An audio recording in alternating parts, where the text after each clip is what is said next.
memberkahi pertemuan kita pagi ini. Dan insya Allah setiap pagi memang kita yang melangkahkan kaki, menggerakkan hati, datang mengawali hari dengan melaksanakan kewajiban sebagai seorang hamba, insya Allah akan mendapatkan percikan berkah dari Allah, sebagaimana doa yang selalu disampaikan oleh Rasulullah, Allahumma barik li ummati fi bukuriha. Ya Allah, berkahilah umatku itu di setiap paginya. Jadi Bapak Ibu, jika kita mendapatkan atau mengharapkan keberkahan selalu dalam setiap harinya, maka marilah kita awali rangkaian hari dengan memulai mengingat Allah untuk menyempurnakan ketaatan kita kepada Allah. Selain memberikan kita kenikmatan yang sempurna dalam hidup ini, Allah juga akan mendatangkan keberkahan dalam setiap gerak waktu yang kita jalani. Kenapa kita harus mengejar berkah? Karena memang inilah yang selalu kita harapkan. Berkah itu maknanya adalah ziyadatul khair, bertambahnya kebaikan. Seseorang yang diberikan oleh Allah umur yang bertambah, usia yang panjang, maka keberkahan umur itu ketika diisi dengan kebaikan-kebaikan yang selalu ditanamkan dalam setiap waktu. Seseorang yang diberikan oleh Allah harta yang banyak, rezeki yang mudah, maka berkahnya rezeki itu adalah ketika sebagian dari rezeki kita baik dalam bentuk zakat, infak, dan sedekah. Dan seseorang yang diberikan oleh Allah keutamaan, dimudahkan Allah menjadi seorang penguasa, pejabat, maka kekuasaan yang penuh dengan keberkahan itu adalah ketika mereka manfaatkan untuk beramar ma'ruf nahi munkar. Beramar ma'ruf nahi munkar ketika kita punya kemampuan, itu sesuatu yang sangat harus dilakukan. Lebih-lebih ketika seseorang diberikan amanah menjadi seorang pemimpin, maka manfaatkan kepemimpinan itu untuk beramar ma'ruf nahi munkar. Mudah-mudahan Allah memberikan kita kemampuan beramar ma'ruf nahi munkar. Kenapa? Karena disitulah letak kebaikan umat itu. Kuntum khaira ummatin ukhrijat linnas ta'muruna bil ma'ruf wa tanhauna 'anil munkar. Bapak Ibu sekalian, materi pagi ini materi yang sangat ringan. Ya, ini pesan sponsor. Ada pesan sponsor, materinya berkaitan dengan bagaimana kita mensyukuri nikmat kesehatan. Semoga hari ini kita sehat. Ya. Mensyukuri nikmat kesehatan. Ada 3 kata di situ, syukur, nikmat, sehat. Syukur sendiri memiliki makna yang cukup panjang. Nikmat sendiri sesuatu hakikat yang terus kita cari. Ya. Sementara sehat adalah harapan setiap orang. Syukur itu adalah syakara yaskuru syukron, maknanya berterima kasih. Berterima kasih kepada sesuatu yang telah memberikan kehidupan. Berterima kasih kepada sesuatu yang telah menggenggam kehidupan. Berterima kasih kepada sesuatu yang telah menghadirkan kehidupan dengan segala kenikmatan. Tentu bagi kita umat Islam yang beriman kepada Allah, maka syukur itu harus kita sampaikan kepada Allah Subhanahu wa taala, berterima kasih kepada Allah karena Allah telah menghidupkan kita, memberikan fasilitas hidup kepada kita dengan segala perangkat kenikmatan yang kita rasa hari ini. Dan tak terhitung jumlah kenikmatan yang kita rasa. Mulai dari nikmatul wujud, nikmat kehidupan, nikmatul insan, nikmat kemanusiaan, nikmatul akal, Allah sempurnakan kepada kita dengan diberikannya akal, dan kenikmatan yang hakiki, ya kata Imam Ibnul Qayyim, Ini kenikmatan yang mutlak. Karena nikmat itu kata beliau ada dua. Ada nikmat mutlaqah, ada nikmat muqayyadah. Nikmat mutlaqah itu adalah kenikmatan ketika kita mendapatkan cahaya hidayah. Hari ini kita merasakan indahnya Islam. Itu kenikmatan yang hakiki. Sementara kenikmatan yang disebut dengan nikmat muqayyadah, kenikmatan yang nisbi, itu adalah kenikmatan-kenikmatan dunia. Sebanyak apapun nikmat yang kita raih, itu tetap nisbi dalam pandangan Allah Subhanahu wa taala. Kenapa? Karena nikmat dunia itu tidak kekal. Kita mengejar harta, mengejar kekuasaan, mengejar jabatan. Betapapun hukumnya itu mubah, boleh, sejauh orientasinya untuk kebaikan. Tetapi sebanyak apapun yang sudah kita raih, dunia itu tetap akan hilang dan kita tinggalkan. Maka para ulama sepakat bahwa nikmat rezeki itu adalah nikmat yang nisbi, terkait dengan urusan dunia. Tapi nikmat yang hakikiyun itu adalah nikmat yang terkait dengan hidayah yang Allah berikan kepada kita. Jadi ini nikmat, ya, ada nikmatul wujud, nikmat kehidupan. Dan hari ini kita masih bisa menikmati indahnya kebersamaan. Hari ini kita masih bisa melangkahkan kaki menuju ketaatan. Hari ini kita masih mampu merekat ukhuwah penuh dengan kebahagiaan. Hari ini kita masih bisa merasakan indahnya tatapan mata. Kita masih bisa merasakan suasana bagaimana hati kita haru biru dalam cinta dengan sahabat, saudara, rekan tetangga. Semuanya itu adalah nikmat kehidupan. Dan dalam semua kenikmatan itu kita selalu ingin mendapatkan kebaikan.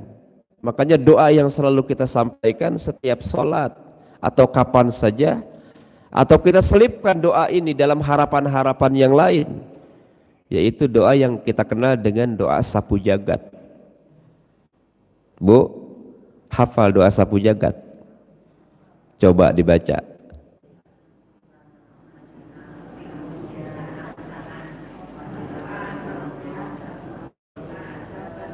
Sudah selesai nyapu jagatnya, ya, luar biasa ini doa. Doa ini diabadikan Allah dalam Al-Quran surah Al-Baqarah ayat 201. Dan ternyata dalam beberapa catatan hadis, ya, karena aksaru doain Nabi sallallahu alaihi wasallam, Allahumma rabbana atina fid dunya hasanah wa fil akhirati hasanah wa qina azabannar. Adalah Rasulullah ketika dia berdoa, maka doa yang paling banyak disampaikan itu doa ini. Ya, cuma dalam hadis ditambah dengan kalimat Allahumma rabbana atina fid dunya hasanah wa fil akhirati hasanah wa qina azabannar. Ini doa yang kita minta, tiga perkara penting yang menjadi harapan. Kalau kita mendapatkan tiga keinginan ini, maka seluruh perkara kehidupan di jagat raya ini akan tunduk kepada kehidupan kita. Luar biasa. Dan kita tidak perlu sebetulnya, nggak terlalu penting maksud saya, berdoa dengan permintaan-permintaan yang lain. Karena ini sudah mencakup keseluruhan. Ya Allah, anugerahkan kepada kami hasanah dunia, wa fil akhirati hasanah, dan hasanah akhirat. Kalau kita mendapatkan hasanah dunia itu ya salah satunya adalah kesehatan, mendapat kemudahan dalam urusan rezeki, diberikan oleh Allah, ya, berbagai macam kenikmatan saat berkeluarga, saat bersahabat, saat berukhuwah. Ini adalah kenikmatan-kenikmatan dunia semuanya. Tetapi kata Rasulullah, nikmatani maghbunun fihi makasiru minan nas. Ya, ada dua kenikmatan yang sering manusia itu terlupa. Kita sering tidak sadar. Dalam dua keadaan, apa kata Nabi? Dua kenikmatan yang sering kita lupakan itu adalah as-sihhatu wal faragh. Pada saat kita diberikan sehat dan waktu luang. Banyak orang yang ketika diberikan sehat dia lupa dengan dirinya, lupa dengan kesehatannya, lupa siapa yang memberikan sehat. Sehingga dalam kesehatan itu dia tertipu, magbunun, tertipu. Ya, dia pikir kesehatan itu datang dengan sendirinya tanpa ada yang memberikannya. Dia pikir kesehatan itu datang sendirinya tanpa ada yang meletakkannya. Ya, lupa kita. Dalam sehat kita sering melaksanakan perkara-perkara maksiat. Dalam sehat kita sering melakukan perbuatan-perbuatan yang mudorot. Dalam sehat tanpa disadari kita sering melakukan perbuatan-perbuatan yang justru mendatangkan murka Allah kepada kita, karena kita menyadari ya sesungguhnya sehat itu adalah perkara yang sangat baik. Jadi kita lupa. Tapi kalau sudah sakit baru kita sadar, oh iya ternyata sehat itu mahal. Jadi mahalnya sakit itu Bu, mahalnya sehat kalau kita lagi sakit. Apalagi sekarang Pak, mahal sekali.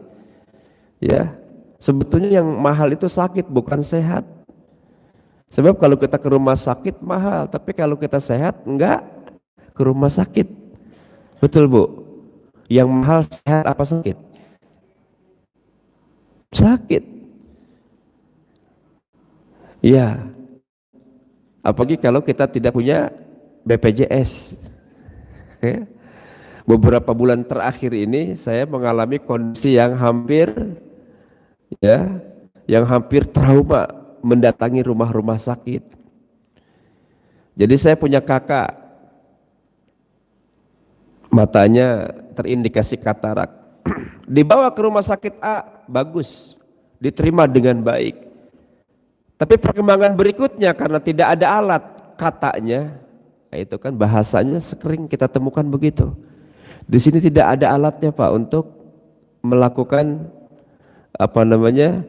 pengecekan dan lain sebagainya. Kadang-kadang dalam hati bertanya, kok orang bangun rumah sakit nggak punya alat? Akhirnya dirujuk ke rumah sakit yang lain. Di rumah sakit yang pertama bagus, lancar, semuanya diterima, data-datanya valid. Ketika dirujuk ke rumah sakit yang satu, sampai di sana diterima. Ya, sampai sudah bermalam 2 hari, beberapa menit sebelum ada operasi, kemudian dicek lagi datanya. Mohon maaf Pak, ini datanya enggak valid. Padahal sudah 2 hari di rumah sakit. Nah terus bagaimana Dok? Ya selesaikan dulu administrasinya. Ya, karena data di KK dengan data di KTP katanya beda, begini begitu. Ya, tapi kalau misalnya Bapak masuk ke sini untuk diobati secara umum bukan atas dasar surat menyurat tadi, maka akan segera kita lakukan operasi. Artinya apa? Ya sudah, bagaimana baiknya sajalah. Kira-kira berapa bayar operasi dalam waktu singkat ini, saya harus mencari dana. Ya kisarannya 60 sampai 70 jutaan. Dikasih tahu jam 4 operasi ba'da maghrib, nyari uang 70 dalam 2 jam. Kasak-kosok nggak dapat, ditarik. Akhirnya saya bawa pulang. Ya, saya ingin menyimpulkan bahwa ternyata sehat itu mahal sekali harganya. Maka oleh karena itu, pada saat kita sehat ini maka kita jaga. Ya, kita jaga betul. Dan Rasulullah SAW mengatakan kalimat yang tadi itu, bahwa ada 2 kenikmatan yang sering kita terlena, yaitu pada saat kita sehat. Jadi banyak orang yang tidak sadar ketika sehat, justru begitu banyak perkara-perkara yang tidak mendatangkan kebaikan bagi seseorang itu. Memang kalau udah sakit kan nggak bisa nongkrong, kalau udah sakit nggak bisa jalan. Artinya apa? Ketika kita sehat itu betul-betul kita jaga. Pada saat mata kita sehat, manfaatkan untuk membaca ayat-ayat Allah. Pada saat telinga kita sehat, manfaatkan untuk mendengarkan ayat-ayat Allah. Pada saat kita sehat, mulut kita usahakan berkata-kata yang baik atau diam.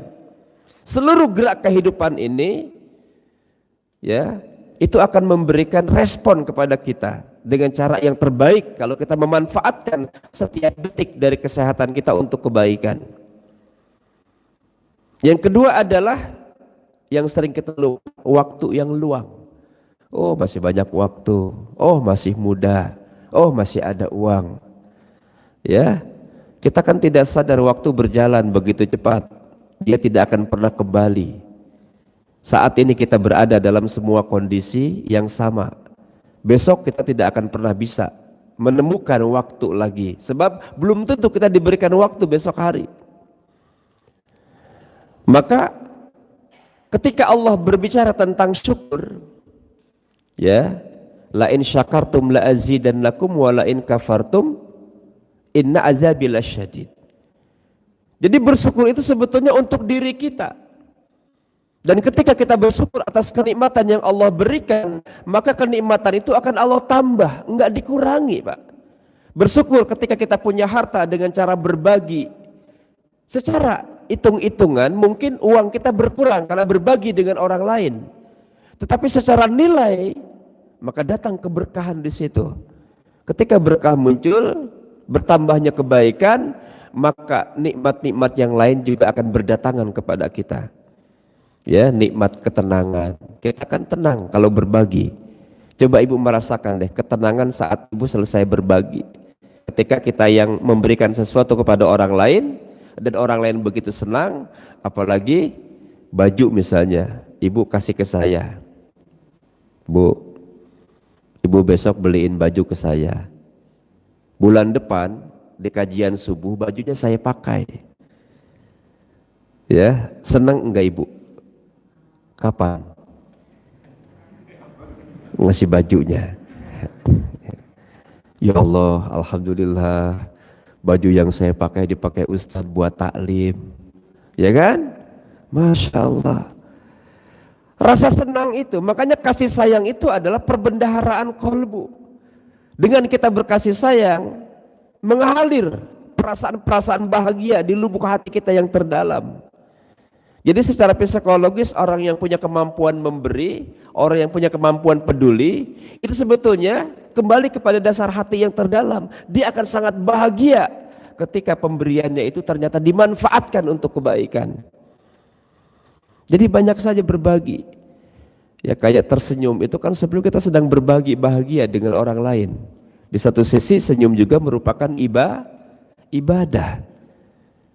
Bayangkan ketika hati sedang gundah gulana, ibu sedang gundah di rumah. Tiba-tiba bapak pulang dengan senyuman yang sangat amat manis. Ya, hati ibu menjadi cerah. Dalam hati bertanya, mungkin bapak pulang membawa rezeki yang lebih banyak dari yang kemarin. Senyum itu bu, masya Allah ringan. Ya, tapi luar biasa dampak psikologisnya kepada jiwa-jiwa yang gundah itu. Maka tersenyumlah setiap waktu. Selesaikanlah dengan senyuman. Saya selalu mengatakan, apalagi kalau dalam perjalanan, ya kita sering bawa jamaah umroh, macam-macam itu karakter jamaah. Ada yang begini, ada yang begini, ada yang hilang macam-macam. Saya bilang selesaikan dengan senyuman. Kita jangan berprasangka buruk dulu kepada Allah. Sesuatu yang terjadi itu adalah perkara yang harus kita yakini ada penyelesaiannya. Dan itulah kenapa Rasulullah itu selalu sehat. Salah satu catatan para ulama kenapa Rasulullah itu selalu sehat, karena di hatinya selalu memiliki sifat husnuzon, berprasangka baik kepada Allah, kepada manusia. Jadi prasangka baik itu akan melahirkan ketenangan, kejiwaan yang sangat baik, yang positif itu akan melahirkan kesehatan. Ya pernah nggak baca sejarah kalau Nabi dalam hidupnya itu cuma 2 kali sakit, Pak? Kalau Bapak berapa kali sakit? Halo? Ya. Jadi Nabi hidupnya cuma 2 kali sakit, Pak. Yang terparah yang terakhir itu. Apa ada dokter hebat saat itu yang mendiagnosa setiap hari Rasulullah? Tidak ada. Karena Rasulullah sendiri adalah dokter. Betul Bu? Rasulullah itu tabib, mengetahui berbagai macam disiplin ilmu. Rasulullah itu tabib, mengetahui berbagai macam disiplin obat.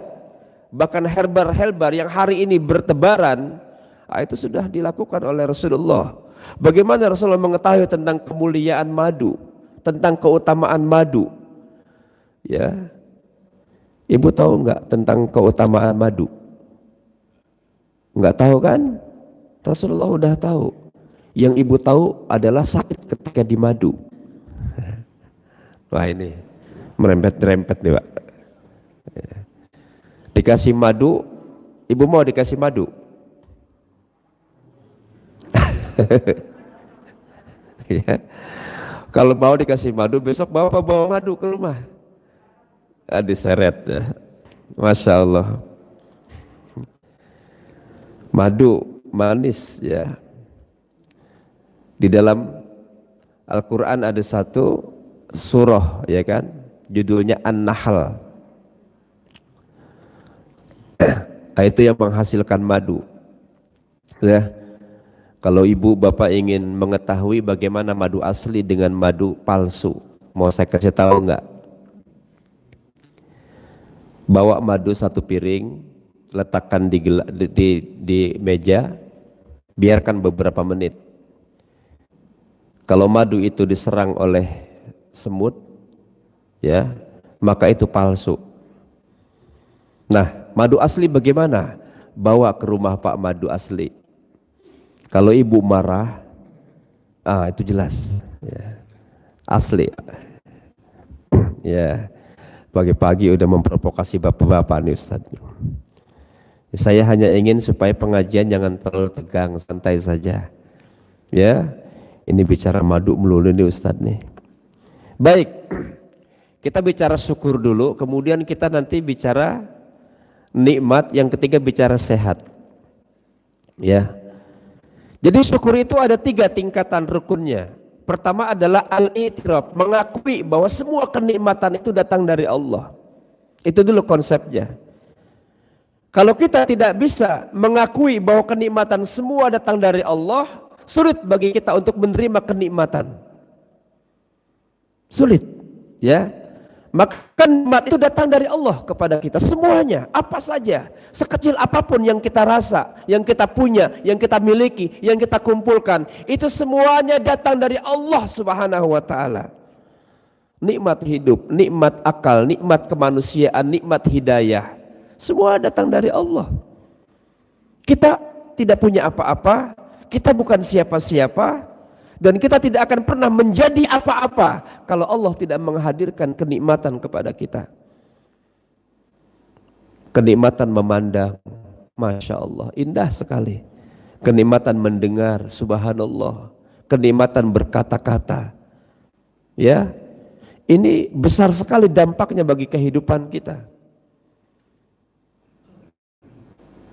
Kalau ibu harus mendapatkan uang 2 miliar untuk mengganti mata ibu, ya ibu bisa ngelihat nih, tiba-tiba ada tetangga mau beli mata ibu 2 miliar, mau nggak bu? Serius? Kalau saya mau bu, duitnya saya ambil ya. Tidak ada yang bisa sebanyak apapun harta untuk membeli kesehatan, itu susah. Mata kita jual 3 miliar, 10 miliar, enggak bakalan kita berikan. Kenapa? Sebab tanpa mata kita menjadi buta, tidak bisa melihat. Ketidakmampuan melihat membuat kehidupan menjadi gelap. Keindahan tak terasa nyaman dalam hati kita. Kita kan ini merasakan keindahan hidup karena kita bisa lihat. Betul bu? Walaupun dalam pandangan tasawuf kita memiliki 2 mata untuk memandang. Pertama mata fisik, yang kedua mata hati. Mata hati disebut ya, yaitu mata batin. Mata batin. Jadi kita punya 2 mata. Mata fisik menipu kita, kelihatan dari jauh muda, ternyata setelah didekatin tua. Mata fisik ya. Tapi mata hati ini yang perlu kita pelajari, yang perlu kita prioritaskan. Mata hati. Saya nulis buku judulnya Membuka Mata Hati. Sayangnya tidak saya bawa hari ini. Kalau saya bawa, saya gratiskan. Yang lihat judulnya aja. Tapi insya Allah satu kesempatan nanti saya tawarkan sama teman-teman buat kita bedah buku itu di sini. Insya Allah saya akan berikan bukunya, enggak dijual. Tapi kalau ada yang beli saya ambil duitnya. Ya, ya. Jadi kita bicara mata hati nanti saja belakangan. Sekarang kita bicara tentang kesehatan. Nah, bersyukur kepada Allah itu diperintahkan untuk agar kehidupan kita menjadi lebih baik. Bersyukur itu untuk diri kita sendiri, Pak, bukan untuk orang lain. Ya. Dalam satu ayat surah Luqman Allah mengatakan, surah Luqman 12, walaqad atayna Luqmanal hikmah anishkur lillah wa may yashkur fa innama yashkuru li nafsihi wa man kafara fa innallaha ghaniyyun hamid. Jadi lawannya syukur itu kufur. Ya, makanya ada istilah syukur nikmat, ada istilah kufur nikmat. Makna kufur nikmat ini dan menjadikan seseorang itu keluar dari Islam. Dia hanya menolak hatinya itu untuk berterima kasih kepada Allah yang memberikan kenikmatan itu. Itu namanya kufur. Sebab kufur itu kan maknanya menutupi. Orang kafir itu adalah orang yang hatinya tertutup dalam kebenaran. Tapi makna kufur nikmat ini tidak menjadikan orangnya keluar dari Islam. Tapi kalau sudah kafir, itu sudah pasti di luar Islam. Apa kata Allah dalam ayat ini? Wa may yashkur fa inna ma yashkuru li nafsihi. Ya. Bersyukur itu untuk dirinya sendiri. Dan barang siapa yang tidak bersyukur kepada Allah, maka sesungguhnya Allah Maha Kaya lagi Maha Terpuji. Bunda, betapapun kita tidak berterima kasih kepada Allah, tidak akan mengurangi kemuliaan Allah itu. Betapapun banyaknya harta yang kita bawa, yang kita makan, tidak mengurangi kekayaan Allah itu. Jadi semuanya kita melaksanakan ibadah itu untuk kita. Kita sholat, kita puasa, kita haji, kita sedekah, itu untuk kebaikan kita. Walaupun kita tidak sholat, Allah tetap mulia. Walaupun kita meninggalkan ibadah, Allah tetap bagus, tetap indah. Betul? Jadi semua perkara itu untuk diri kita. Dan syukur yang pertama tadi, apa itu? Al-i'tiraf, mengakui kenikmatan semua datang dari Allah. Yang kedua adalah at-tahaddus. Jadi boleh kita mengiklankan, menginformasikan, menyampaikan bahwa kita mendapatkan kenikmatan. Bukan maksud riya. Kalau kita mengundang tetangga, jamaah, saudara ke rumah kita untuk sekedar menikmati makan siang. Ada apa ini, Kang? Kau ngundang kami? Ya, ini bentuk syukur saja. Alhamdulillah. Ya, tadi pagi saya mendapatkan rezeki dalam bentuk uang. Rezeki dalam bentuk uang. Karena rezeki dalam bentuk yang lain banyak. Sehat itu rezeki, Bu, betul? Bisa ngelihat itu rezeki, betul? Bisa jalan ke masjid itu rezeki, betul? Jadi jangan kita sederhanakan rezeki itu uang. Ada seorang tukang ojek pulang ke rumah menyampaikan keluhan kepada sang istri, maaf Bu, hari ini kita nggak dapat rezeki. Padahal dia pulang dengan sehat, motornya masih ada, nggak hilang. Ya, Pak, kok bilang nggak dapat rezeki? Bapak sudah pulang saja itu rezeki buat saya, Pak. Bapak masih bisa pulang saja rezeki buat keluarga kita, Pak. Bapak motornya enggak hilang saja itu rezeki, Pak, buat saya. Ya. Jadi rezeki itu adalah sifatnya sangat umum. Semua kenikmatan itu rezeki yang Allah datangkan kepada kita. Tidak hanya mesti dalam bentuk uang. Cuma orang kadang suka menyederhanakan. Enggak dapat uang dibilang enggak dapat rezeki. Padahal kita masih bisa sholat, kita masih bisa puasa, kita masih bisa melaksanakan ketaatan. Itu adalah rezeki yang Allah hadirkan dalam kehidupan kita. Sehat, salah satu rezeki yang sangat utama bagi kehidupan kita. Karena dengan sehat kita bisa sholat di masjid. Ya, dengan sehat kita bisa tambah syukur dengan penglihatan mata, penglihatan mulut dan lain sebagainya. Jadi bersyukur kepada Allah itu akan mendatangkan kebaikan untuk diri orang yang bersyukur, bukan untuk Allah. Allah enggak butuh syukur kita. Dalam pengertian Allah tidak akan pernah berkurang kemuliaannya walaupun kita tidak beribadah kepadanya. Tapi semua ketaatan yang kita laksanakan untuk diri kita sendiri. Apa bentuk syukur itu? Bentuk syukur itu adalah ketaatan. Jadi rukun syukur yang ketiga at-ta'ah, ketaatan kepada Allah Subhanahu wa taala. Orang yang bersyukur kepada Allah itu harus taat kepada yang memberikan kenikmatan. Ya, bersyukur dengan mata, memanfaatkan mata, memandang yang baik-baik. Mensyukuri nikmat mulut, ucapkan kata-kata yang menyejukkan untuk orang lain, jangan engkau mengeluarkan kalimat yang menyakiti orang lain. Bersyukur lewat telinga, dengarkan kalimat-kalimat yang membuat hatimu termotivasi untuk beribadah. Jangan membuat hatimu terlena, ya, terutama mendengarkan lagu-lagu lawas masa lalu. Wah, ini ibu-ibu kan punya masa lalu, ya. Setiap kita punya masa lalu, semua punya kenangan. Di zaman kita dulu ada kenangan lagu-lagu yang sangat populer, kita masih ingat. Tiap hari kita masukin ke kuping, ya, gelas-gelas kaca. Wah, ini pasti udah tua, ya, kalau udah dengar gelas-gelas kaca. Siapa penyanyinya, Bu? Nia Daniati, Bu. Ya, iya. Dulu di zaman saya masih SMA, lagu yang paling populer itu lagu dari Malaysia, lagu Isabella. Ya, saya hafal itu lagunya, ya kan.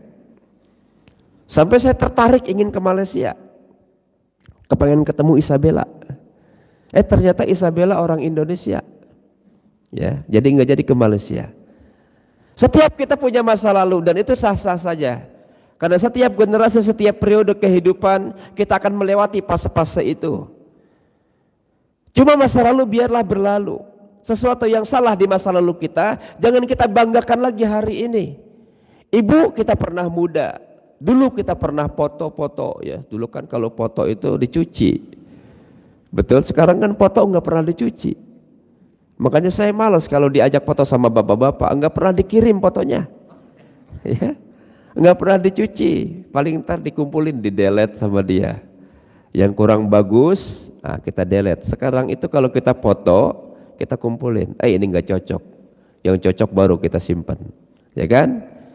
Ini kayaknya hidungnya kurang putih, kita putihin. Oh, ini kayaknya matanya kurang lentik, kita lentikin. Jadi sekarang ibu, teknologi membuat ibu semakin muda, lebih dari 25 tahun dari usia sebenarnya, ya, di handphone.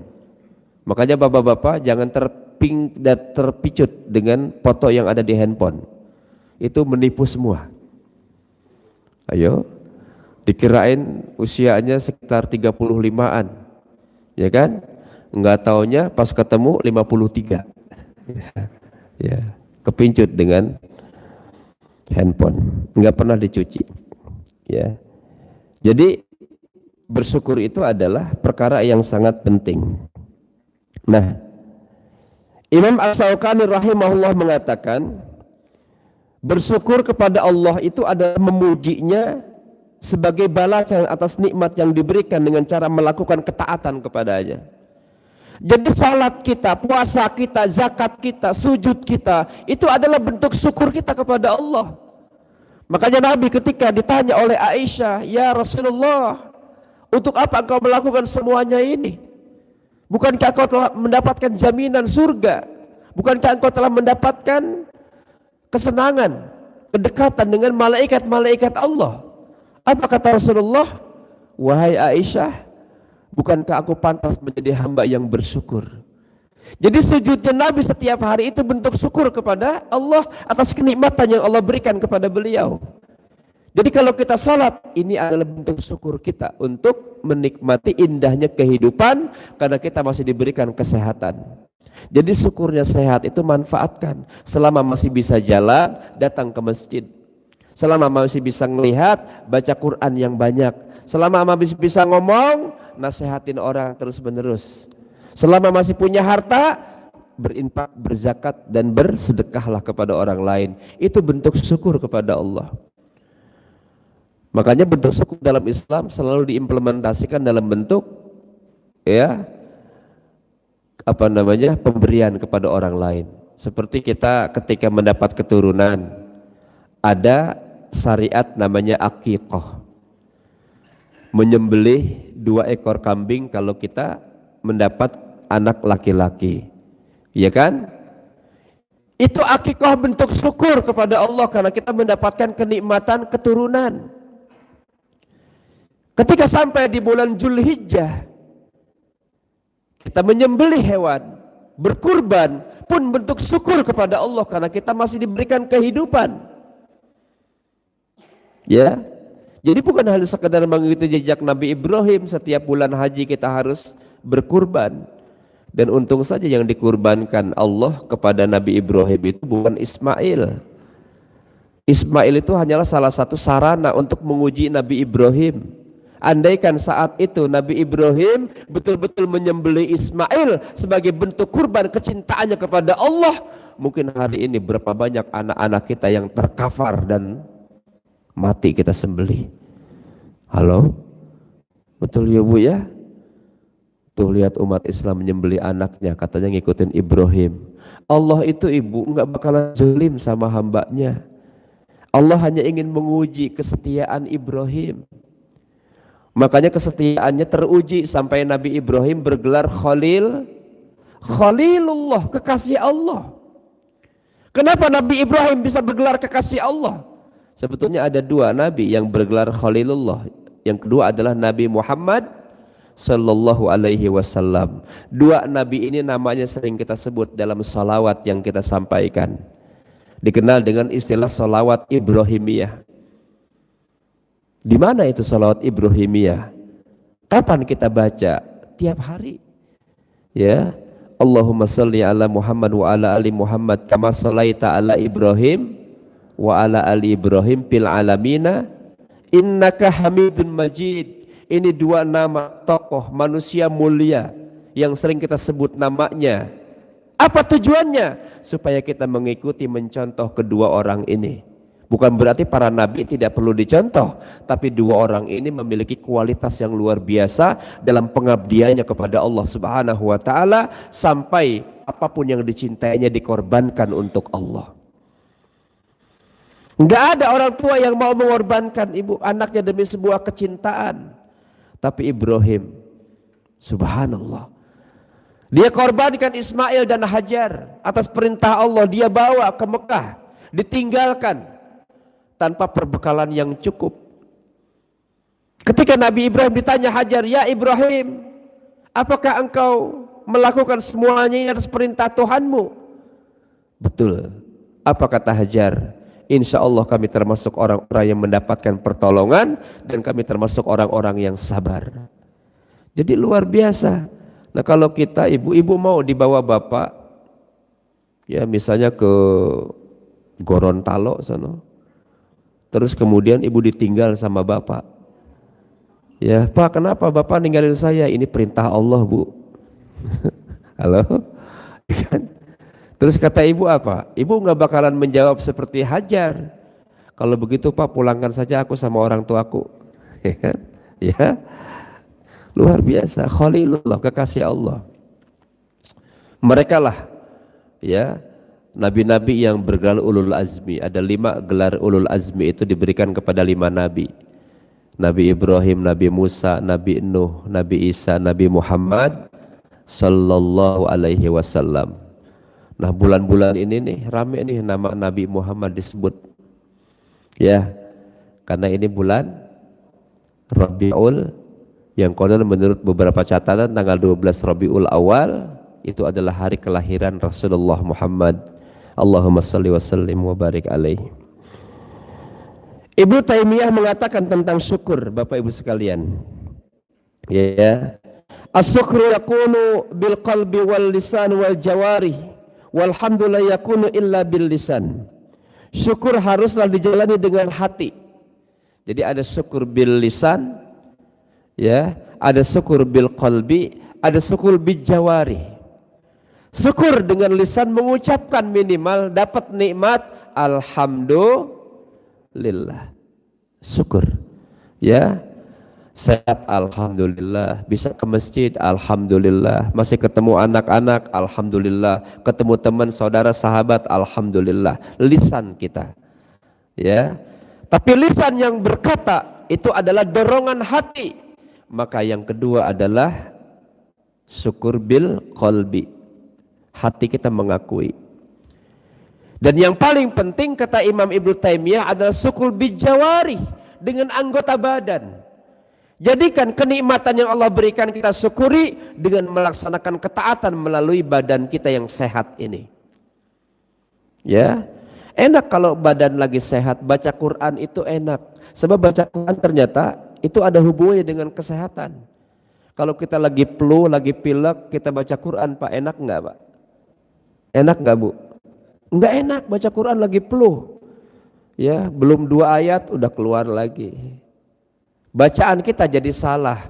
Tapi kalau kita sehat baca Quran, pasohahnya jadi baik, jadi bagus, jadi indah kelihatan. Nah, itu sehat.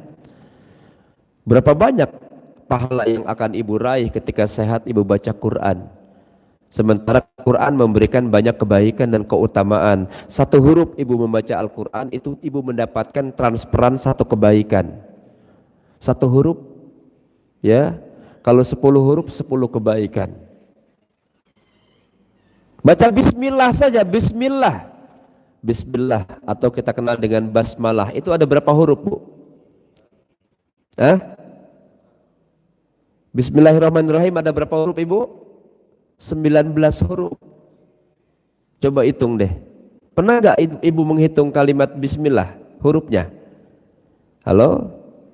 Ibu pernah gak menghitung jumlah huruf dalam surah Al-Fatihah, dalam surah Al-Baqarah, dalam surah Al-Imran? Ya kan? Luar biasa. Motivasi. Jadi Nabi memberikan motivasi kalau untuk baca Quran ini. Kenapa harus ada motivasi? Sebab ilmu yang paling terbaik belajar itu adalah Al-Quran. Khairukum man ta'allama Al-Quran wa 'allamah. Sebaik-baik orang di antara kalian orang yang belajar Quran dan mengajarkan Quran. Quran dibaca dapat keberkahan. Sebab salah satu berkah dalam hidup adalah Al-Quran. Ya, kita baca walaupun kita enggak paham isinya, enggak ngerti kandungannya, tetap kita dapat pahala ketika niat kita untuk beribadah kepada Allah. 10 kebaikan ibu. 1 hari ibu bertadarus 1 mushaf 1 lembar. Ya kan? 1 lembar, Masya Allah, itu ribuan ayat, ibu. Di situ aja kita sudah dapat keberkahan. Ya, apalagi ditambah dengan hafal, ditambah dengan mengerti maknanya, subhanallah. Seperti jamaah kita di sini, itu sudah hafal di luar kepala semuanya. Ya, kata Kang Deden, jamaah Delta itu sudah hafal di luar kepala, Ustaz. Di luar kepala. Mudah-mudahan masih ada sisanya, ya. Jadi nikmat itu adalah memuji atas nikmat, mencintai nikmat, serta memanfaatkan nikmat untuk ketaatan, kata Imam Ibnu Taimiyah. Kenikmatan yang disyukuri dengan cara berbuat maksiat itu bukan nikmat, tapi menghadirkan laknat. Mata yang menatap yang haram bukan nikmat, tapi laknat. Mulut yang berkata dusta dan kemunafikan bukan nikmat, tapi laknat. Telinga yang mendengarkan kalimat-kalimat yang murahan bukan nikmat, tapi laknat. Tubuh kita melaksanakan maksiat bukan nikmat, tapi laknat. Memang ada kenikmatan dalam kemaksiatan itu, tapi di situ ada laknat Allah yang terekam dalam kegiatan maksiat itu. Maka jaga, ya, jaga betul-betul. Ihfazillah yahfazka, jagalah Allah maka Allah akan menjagamu. Jadi makna ihfazillah, jagalah Allah ini bukan kita ngejagain Allah, di mana ini Allah kita jaga, bukan. Agar Allah selalu ada di hatimu, selalu ada di kalbumu, maka jagalah Allah dengan melaksanakan perintah-perintah Allah. Jagalah Allah dengan selalu melakukan batasan-batasan yang diperintahkan oleh Allah. Jaga. Ketika kita menjaga salat kita karena Allah, menjaga ibadah kita karena Allah, maka Allah juga akan menjaga kehidupan kita. Kita hari ini masih sehat, masih datang ke masjid, ada kemungkinan karena selalu menjaga hak Allah, yaitu beribadah kepadanya, maka kita masih diberikan kenikmatan. Alhamdulillah. Ini apa tadi? Bunyi apa? Suruh berhenti saya ngomong, ya. Kalau saya disuruh berhenti, saya berhenti ngomong.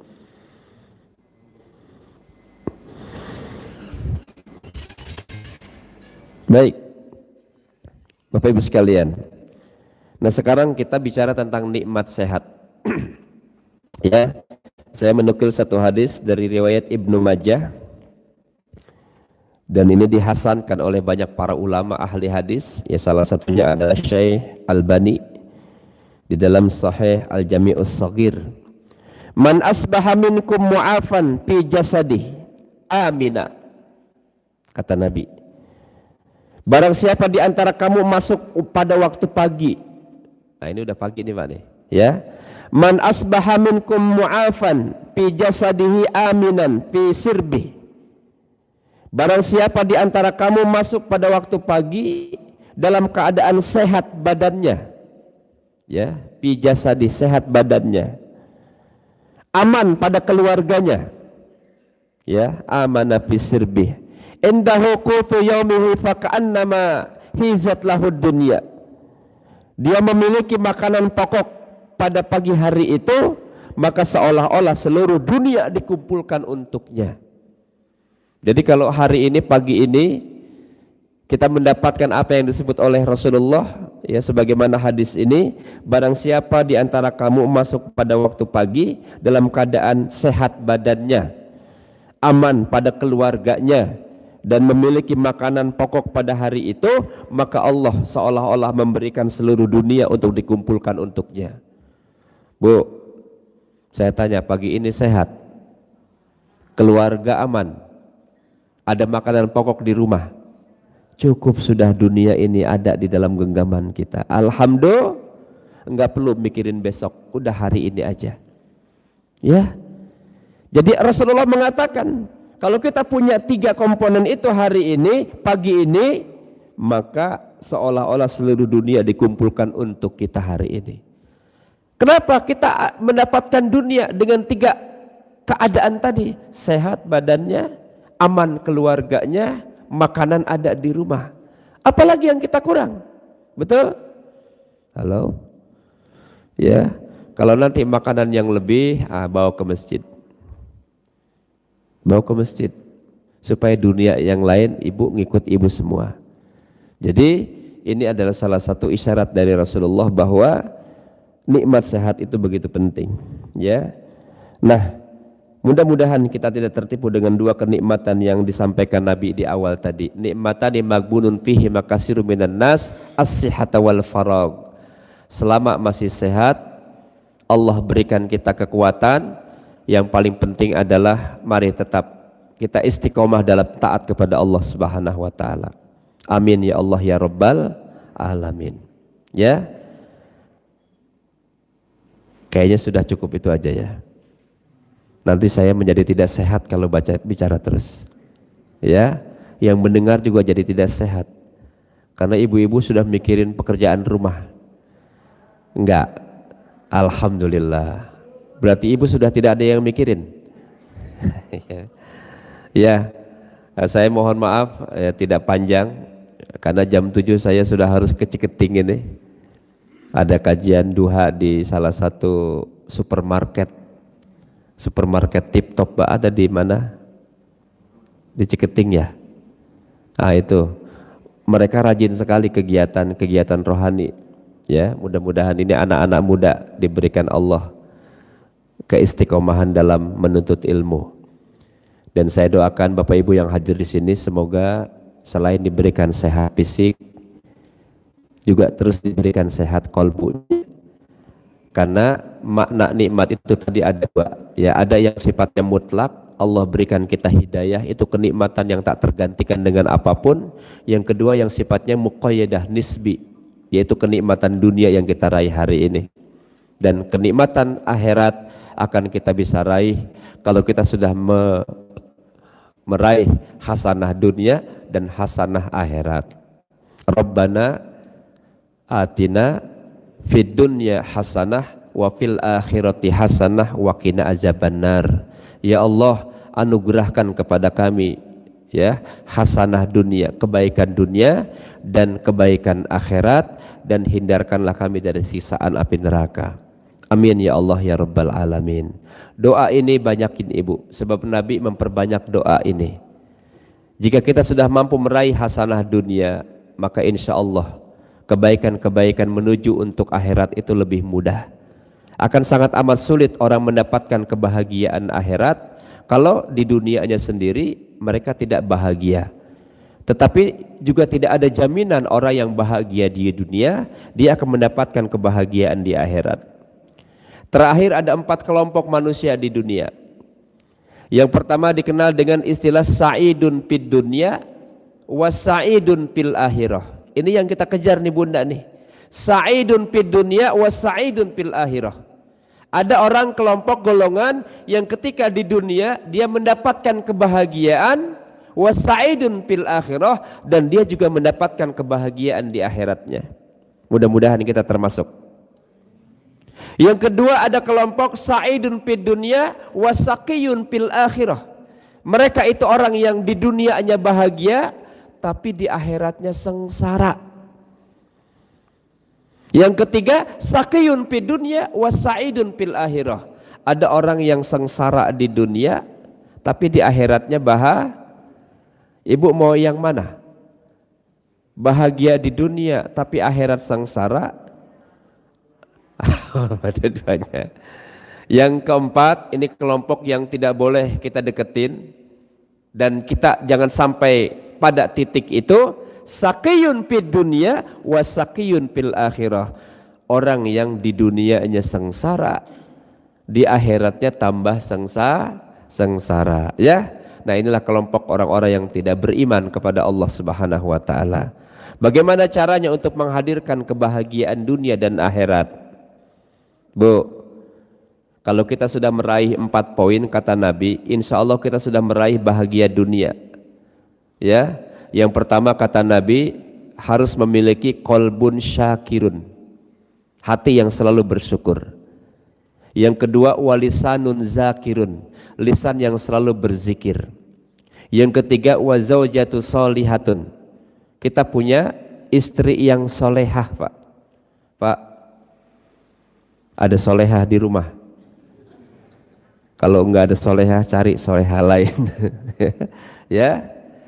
Yang ketiga, yang keempat kata Nabi, kita akan mendapatkan kebaikan hidup, merasakan kebahagiaan, wa badanun sabirun. Kalau kita punya jasad, punya badan, punya tubuh ini sabar dalam taat kepada Allah Subhanahu wa taala.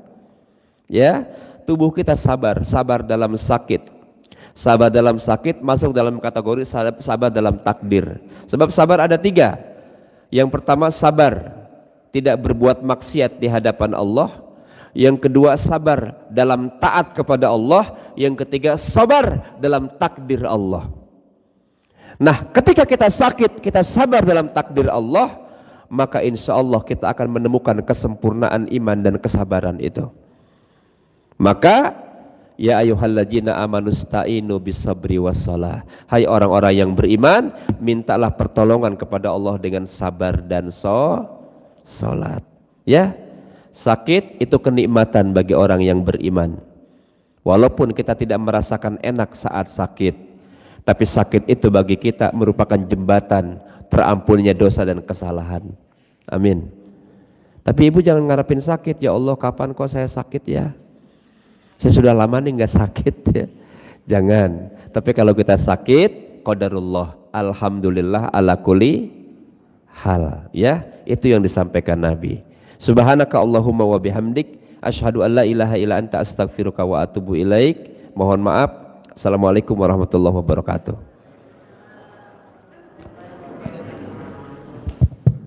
Ya. Alhamdulillah, jazakallahu khairan kepada Ustaz Taam. Sekarang kita masuk ke sesi tanya jawab. Ada yang ingin bertanya?